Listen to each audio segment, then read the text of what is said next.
नमस्कार, आपण पाहत आहात विशेष निवडणूक बुलेटिन। तळेगाव दाभाडे नगर परिषद निवडणुकीत तब्बल 8 वर्षांनंतर लोकशाहीचा उत्सव साजरा करण्याची संधी मतदारांना मिळते।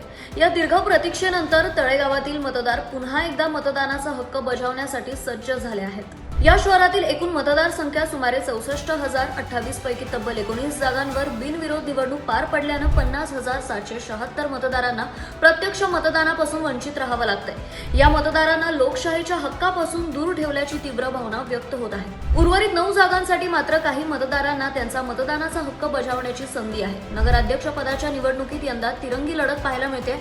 भाजप राष्ट्रवादी युतीचे संतोष दाभाडे पाटील, अपक्ष किशोर बेगडे आणि रंजना भोसले हे 3 उमेदवार मैदानात ठाम उभे आहेत। त्यामुळे नगराध्यक्ष कोण होणार याकडे तळेगावसह संपूर्ण मावळ मतदारसंघाचे लक्ष लागून राहिले आहे।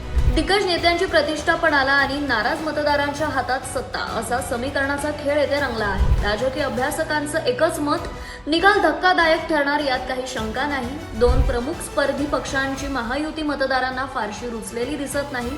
9 जागांसाठी तब्बल 30 उमेदवार रिंगणात आहेत। त्यामुळे निकालाबाबतची चर्चा आणि उत्सुकता शिगेला पोहोचली आहे। तळेगाव दाभाडे दिग्गज राजकारणांचा बालेकिल्ला म्हणून ओळखलं जाणारं हे शहर गेली अनेक वर्षे मूलभूत नागरी सुविधांच्या समस्यांनी हरपलं आहे। रस्ते विकास 25 वर्षांपासून अधांतरी, पाणी पुरवठा विस्कळीत, सार्वजनिक स्वच्छता आरोग्य व्यवस्था ढासळलेली, नगर परिषद शाळांची अवस्था चिंताजनक आणि या सर्व समस्यांकडे ना स्थानिक नेतृत्वांचं लक्ष ना प्रशासनाची जबाबदारी। 4 वर्ष प्रशासकीय कारभार, विरोधकांची महायुती आणि अपक्षांचे भक्कम आवाहन या तिहेरी संगमामुळे तळेगावची निवडणूक आणखीच रोचक झाली आहे। आणि आता सर्वात महत्त्वाचं 2 डिसेंबरला मतदान।